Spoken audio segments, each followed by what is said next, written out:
আপনি উঠেছেন? মুখ ধোবার জল দেব?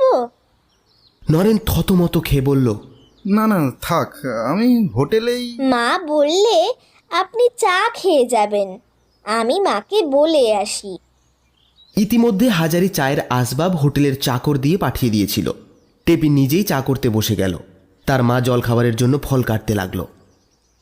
মা, চায়ের সঙ্গে শশা টশা দেয় না, তুমি বরং ওই নিমকি আর রসগোল্লা দাও রেকাবিতে। শশা দেয় না?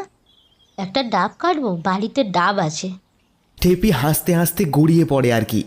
মুখে আঁচল চাপা দিয়ে সে বলল, তুমি মাঝে কি চায়ের সঙ্গে বুঝি ডাব খায়? টেপির মা অপ্রসন্ন মুখে বলল, কি জানি, তোদের একেলের ঢং কিচ্ছু বুঝে নে বাপু। যা বোঝ তাই কর তো। ঘুম থেকে উঠলে তো নতুন